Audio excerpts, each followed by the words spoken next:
गया जिला के बांके थाना स्थित डुमरावा को वो दरिंदा अब्बास की कहानी, जिसमें अपने गांव की ही मासूम लड़की इमराना खातून से जबरदस्ती संबंध बनाकर उसे गर्भवती बना दिया। हमको बस इंसाफ चाहिए जी। हमको इंसाफ नहीं मिलेगा तो हम किस दिन के लिए रहेंगे दुनिया पे। हम नहीं जीना नहीं चाहेंगे फिर, क्योंकि मेरे को सब बहुत जलील किया है। शायद कोई लड़का किसी लड़की के साथ इतना जलील किया होगा। आज वो लड़की 5 साल से घर में बैठी इंतजार कर रही है कि कोई आएगा और उसे डोली में बैठा के ले जाएगा, लेकिन समाज की विडंबना देखिए कि आज 5 साल बीत जाने के बावजूद भी लड़की को इंसाफ नहीं मिला। बताइए कि आपके पापा का भी नाम इसमें है, तो क्या आप अपने पापा के खिलाफ भी उतर रहे हैं? अगर इंसाफ दिलाने के अगर उनके खिलाफ होना होगा तो बिल्कुल उनके खिलाफ भी जा करके हम काम कर सकते हैं। और दूसरी चीज ये कि सारे समाज के चुनिंदे लोगों से मेरे हाथ जोड़ करके एकदम माइक के सामने गुजारिश है कि इसको इंसाफ दिलाया जाए। डुमरावा समाज के 7 वरिष्ठ लोग, जिसमें जफर खान, अजमत खान, नजमी हुरैरा खान, शाहबाज, शहनवाज, निसार और मुन्नान खान ने मिलकर 2017 में निकाह करवा दिया था। तो बोली हम 5 पंचायत गांव में नहीं जाए तो हम किसके पास जाना, मेरा बेटा ना मेरा सवाल। एक लड़का भी है तो बाहर मजदूरी के लिए रह रहा था। अभी 1 महीना का बात है, जो लड़का बाहर स्टैंड कर गया में केवल बीघा में, इसको दुनिया जान रहा है। 5 घंटा वो समाज कुछ नहीं देना। बोला हम किस तरह जिंदगी गुजारेंगे, मेरी लड़की कैसे जिंदगी गुजारेगी? हमारी माथा देखी तो इसको कौन देखेगा बताइए आप लोग? कोई गाँव वाला साथ नहीं दे रहा। अब वो लड़की अंत में हार कर अपनी जिंदगी खत्म करने का विचार कर रही है। लड़की ने दरिंदे अब्बास पर उत्पीड़न, जबरन शारीरिक संबंध यानी बलात्कार, शोषण, गाली गलौज, जान मारने की धमकी का गंभीर आरोप लगाते हुए उसे इंसाफ नहीं मिला तो वह आत्महत्या कर लेगी, जिसके जिम्मेवार अब्बास समेत समाज के वे लोग होंगे जिन्होंने निकाह करवाकर उनसे इंसाफ दिलाने की बात कही थी और बॉन्ड बनवाया था। आइए जानते हैं इस लड़की और उसकी मां ने क्या कहा। लेकिन इतनी कहानी दर्दनाक है कि एक लड़के ने इनकी जिंदगी को कैसे बर्बाद किया, और लड़के ने तो बर्बाद किया है, इसके साथ समाज के कुछ जाने माने चेहरे और पहचाने लोगों ने भी बर्बाद करने में भूमिका निभाई। ये डुमरावा की घटना है, सुन करके आप चौंक जाएंगे। इमराना खातून असल में स्वर्गीय वारिस खां की बेटी है, और जिस लड़के ने इनकी जिंदगी बर्बाद की वो पास के ही घर में रहता है, यानी यहाँ से 100 मीटर की दूरी पे इसका घर है, और ये उस समय आया जाया करता। तमाम जानकारी इनसे लेंगे और इस केस की पहल कर रहे हैं हमारे साथ।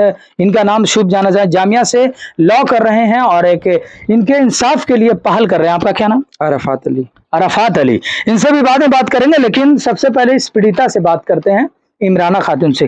कैसे कैसे शुरुआत हुआ इमराना, और आपके साथ ये जुल्म कैसे शुरू हुआ? 2017 से हम दोनों की बातचीत हुई। मैं बात नहीं उससे करना चाहती थी, लेकिन मेरे को जबरदस्ती फोर्स करता था बात करने के लिए, तो उसे हम बात करते थे जी। लेकिन इसका मतलब ये नहीं कि कोई लड़की अपने आप को गलत साबित करे। वो मेरे को धमकी दिया, बहुत तरह की मतलब मेरे को कोशिश किया हर चीज करने के लिए। ब्लैकमेलिंग बहुत किया मेरे को। मेरी माँ घर में नहीं थी, हम अकेले थे जी। और मेरे साथ वो गलत किया।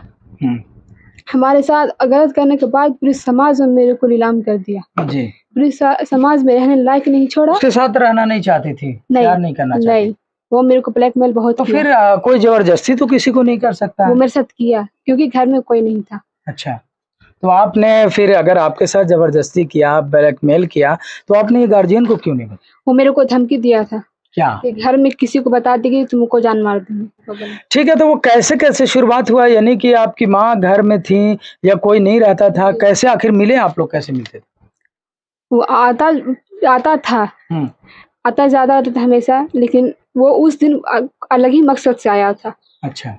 उस दिन मेरी माँ नहीं थी जी।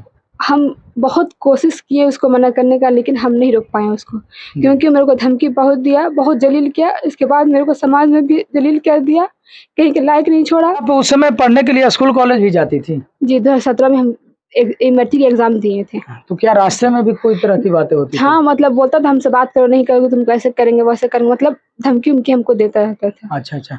शादी का भी झांसा दिया? जी, मेरे को शादी का झांसा दे के मेरे साथ गलत किया।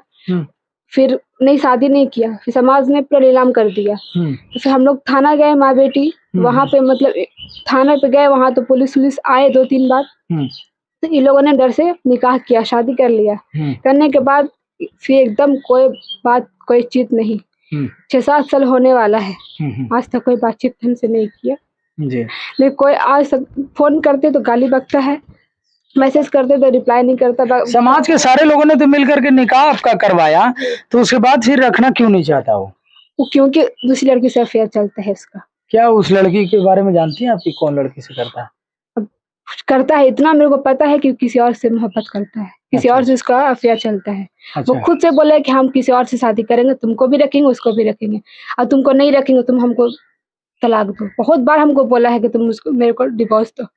तो उसके घर आप नहीं गए? नहीं, कभी लेकर गया ही नहीं कभी। तो फिर समाज के लोगों ने जो बॉन्ड बनाया था, वो देखिए बॉन्ड में एक चीज और आपको बता दें कि बॉन्ड में ये लिखा हुआ है कि जो बॉन्ड आज बनाया जा रहा है, तो लड़के की आर्थिक स्थिति और दोनों उस समय नाबालिग थी, तो इसको लेकर के 2 साल का समाज ने टाइम दिया। आज 5 साल बीत गया, वो लड़का इनको रखने के लिए तैयार नहीं। तो अब समाज के जो गवाह थे, अब उनको उनकी जवाबदेही बनती है कि इस लड़की को आप इंसाफ दिलाएं, क्योंकि आज समय बढ़ता जा रहा है और अब इस लड़की का कोई सहारा नहीं है। लड़का तो अय्याशी कर रहा है, ऐश मौज कर रहा है, सब कुछ कर रहा है, और उसके समर्थन में भी कुछ ऐसे समाज सेवी हैं जो इस अबला नारी को सताने का काम कर रहे हैं। और इनकी घर की हालात अगर आप देखेंगे तो कितनी मजबूरी है और कितनी कमजोरी है, आप देख कर ही पता लगा सकते हैं। साइड में वीडियो चल रहा होगा। अब आप बताइए कि अब आपने कहाँ कहाँ इंसाफ के लिए गए और किसके किसके पास गए और अब तक क्या हुआ? जी, हमने गया, सब केस किए, हमारा केस कोर्ट गया, कोर्ट से सिर्फ डेट पे डेट मिल रहा है। वारंट भी अब आया है थाना में। वारंट आ गया है? जी, वारंट आया है। कब आया? बेल टूटा है उसका, अब आया यही 2-3 दिन हो चुका है। तो अभी तक अरेस्टिंग नहीं हुई? नहीं। तब यहाँ पर थाना प्रशासन वाकई बाजार ये भी ध्यान देंगे थोड़ा सा कि अब देखिए थाना प्रशासन की भी कितनी बड़ी लापरवाही है कि ये लोग अगर दारू का मामला रहे, अगर शराब पकड़ने का मामला रहे, अगर किसी नशेबाज को पकड़ने का मामला रहे, और अगर कोई बहुत बड़ा 2 नंबर धंधा कुछ हो रहा है, तो वहां पकड़ने के लिए पुलिस 24 घंटा नहीं, उसको मात्र 1-8 घंटा वहां तक पहुंचने में लगता है। लेकिन अगर किसी के इंसाफ की बात हो तो वो इंसाफ की कितने युग बीत जाएंगे लेकिन इंसाफ नहीं मिल पाएगा। आज देखिए ये लड़की अगर आने वाले दिन में कुछ अपने आप को कर लेती है और अगर इसके साथ कुछ घटना हो जाता है तो इसके जिम्मेवार यही गवाह के लोग रहेंगे। अच्छा ये बताइए कि अब अगर आपको इंसाफ नहीं मिला और वो लड़का आपको रखने के लिए तैयार नहीं हुआ और आप इतने कमजोर हैं कि आप लड़ भी नहीं सकती हैं, अब समाज के लोग जो आपके गवाह बने थे वो भी अब पीछे हट चुके हैं, वो भी सामने नहीं आए। हालांकि अगले एपिसोड में इन तमाम लोगों का फोटो मैं जारी करूंगा, लेकिन अब बताइए कि आप क्या कीजिएगा अगर इंसाफ नहीं मिला? हमको बस इंसाफ चाहिए जी। हमको इंसाफ नहीं मिलेगा तो हम किस दिन के लिए रहेंगे दुनिया पे? हम नहीं जीना नहीं चाहेंगे फिर, जब मेरे को इंसाफ नहीं मिलेगा तो। क्योंकि मेरे को साथ बहुत जलील किया है, शायद कोई लड़का किसी लड़की के साथ इतना जलील किया होगा, नहीं चैन से जीने देता है, नहीं चैन से बनने देता है, नहीं खाने देता, नहीं पीने देता है। हम नहीं जीना चाहते अगर मेरे को इंसाफ नहीं मिलेगा तो।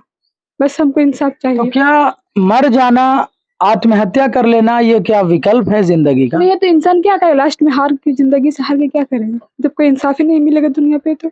हालांकि इस वीडियो के माध्यम से तमाम प्रशासन अधिकारी और तमाम लोगों से, समाज सेवियों से गुजारिश करना चाहूंगा कि एक अबला नारी के इंसाफ के लिए आप आगे आए और इनका कुछ निदान करें, क्योंकि आज 5-2-7 साल से अपने घर में ये बैठी है।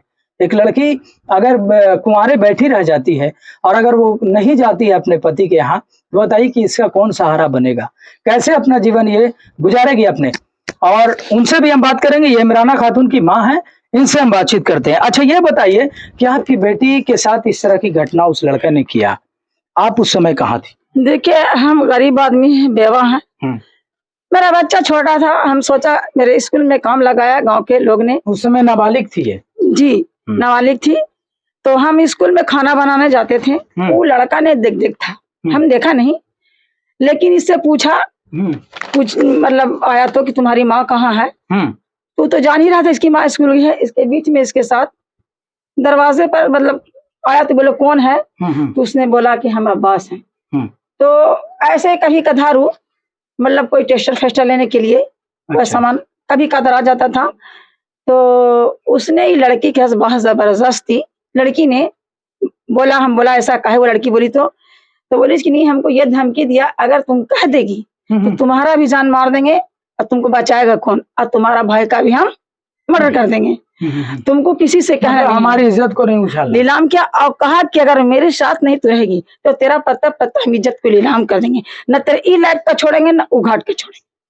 और इसने वही हिम्मत किया दी। भी। और वही किया और आज तक कर रहा है। अच्छा ये बताइए कि कुछ समाज के लोग का भी नाम है, जैसे जफर साहब हैं, नाज़मी हुरैरा, अजमत शाहनवाज शाहबाद, निसार खान, मुन्नन खान, ये तमाम लोग गवाही में आए थे और तारीख रुखसती की जिसमें बताई जा रही है 31/7/2019 को, है ना? तो आखिर इन लोगों के पास आप फिर दोबारा नहीं गए कि आप गवाह बने? हम घर घर गए कि भैया आप लोग 2 साल का टाइम लिया था और उसकी लड़की की शादी है और मेरी इस लड़की को उस शादी में मतलब ले जाने के लिए बोला था और वो नहीं ले जा रहा है, तो आखिर इसका क्या इंसाफ होना चाहिए? हम कब तक बेवा औरत हम बैठा के अपने घर में रखेंगे? हम कहाँ से खिलावेंगे, कहाँ से पिलावेंगे, इसका खर्चा कौन देगा? तो उसने यही बोला कि हाँ हो जाएगा। बाकी जब भी गए वो इंसाफ नहीं किया। जब भी परिवार लोग आदमी लोग नाज़मी हुरैरा खान लोग भी गए, 2-4 आदमी गए, उसने यही टाइम देके बोला, उसका भाई ने बोला चचेरा कि ठीक है लड़का लाएगा इसी शरीयत पे कि भात देगा, कपड़ा देगा, लड़की को प्यार नहीं देगा। उस पर किसी ने उठा कि तब इसका इंसाफ तुम ही करो। फिर उसके बाद ये लोग गद दे दिया और हमरे इन लोग ने लड़का बराबर के लिए कहा था, जहाँ जहाँ जाते हैं कि तेरी माँ ने जाती है अपना यार खोजने सबके पास, भतार खोजने जाती है तेरी माँ सबके पास, तो बोली हम 5 पंचायत गांव में नहीं जाए तो हम किसके पास जाए? ना मेरा बेटा ना मेरा सवार, एक लड़का भी है तो बाहर मजदूरी के लिए इधर रहता है। अभी 1 महीना का बात है, जो लड़का बाहर स्टैंड कर गया में केवल बीघा में, इसको दुनिया जान रहा है। 5 घंटा वो समाज कुछ भी नहीं ना बोला। हम किस पर जिंदगी गुजारेंगे? मेरी लड़की कैसे जिंदगी गुजारेगी? हमारी माँ था कि इसको कौन देखेगा बताइए आप लोग? कोई गाँव वाला साथ नहीं दे रहा। तो अब क्या विकल्प है? आप मांग क्या करना चाहती हैं? क्या मांग है आपकी? हमारा ही मांग है कोई ले आके इज्जत आबरू से रखे। तो वो कहता है कि नहीं तो बोल है कि तलाक लेते मेरे से, ते तलाक लेना तो जीत करेगी तो हम तो लावेंगे जरूर, लेकिन कहीं भी ले आके तेरे चौहारे पर रख देंगे और हम 1-2 महीना में सिर्फ तेरे पास एक अच्छा एक FIR भी दर्ज किया आप लोगों ने शायद, क्यों किया FIR दर्ज? तो हम लोग थाना में भी किया, हम लोग महिला थाना में किया। क्यों भाई? ले ही नहीं जा रहा है, कुछ इंसाफ ही नहीं दे रहा। हम हेल्पलाइन में भी किया, हम SP कोर्ट में भी गए। हम बॉन्ड बनने के 2 साल बाद में आप किया होगा ना? 2 साल से भी ज्यादा में किया है। वेट किया आपने? जी 2 साल किया। हाँ 2 साल 3 साल हम इंतजार किया। अच्छा उसका वारंट भी आ गया है? जी हाँ, मुंशी ने हमको बोला, हमने फोन किया कल तो बोला मुंशी की वारंट आ गया है, थाना में आप जाके थाना में फोर्स कीजिए। थाना में हमने पता करने गए तो थाना वाला बोले कि केस नंबर लाइए। केस नंबर हमको याद नहीं है, लेकिन मुंशी बोला कि हम बताकर शाम को बोलेंगे, शाम को बोलेंगे, तो उसके बाद फिर हम बताएंगे। चलिए बहुत बहुत धन्यवाद। तो क्या कुछ बात कर रहे थे, लड़की की माँ थी और एक और यहाँ पर युवा एक है जो जामिया मिलिया इस्लामी से लॉ कर रहे हैं और जो गवाह के लिस्ट में मुन्नन खां हैं, उनके ये पुत्र हैं। अब हम इनसे बातचीत करना चाहेंगे कि बताइए कि आपके पापा का भी नाम इसमें है, तो क्या आप अपने पापा के खिलाफ भी उतर रहे हैं? अगर इंसाफ दिलाने के अगर उनके खिलाफ होना होगा तो बिल्कुल उनके खिलाफ भी जा करके हम काम कर सकते हैं। और दूसरी चीज़ ये कि सारे समाज के चुनिंदे लोगों से मेरा हाथ जोड़ करके एकदम माइक के सामने गुजारिश है कि इसको इंसाफ दिलाया जाए। और इंसाफ अगर नहीं दिलाया जा सकता है तो पंच का काम और पुलिस प्रशासन का काम अगर नहीं सही से हो पा रहा है तो फिर यही है कि अच्छा कई बार समाज तो ऐसा भी करते हैं कि आप इस लड़की के इंसाफ के लिए लड़ाई लड़ रहे हैं जी, तो कुछ लोगों के दिमाग में कुछ ऐसे नेगेटिव विचार भी आए कि भाई यही क्यों पहल कर रहा है? मेरी पहल इसलिए है क्योंकि हमने ये संकल्प लिया है कि अपने गांव, अपने इलाके, अपने समाज के लिए लड़ाई लड़ना है और हर हाल में लड़ना है।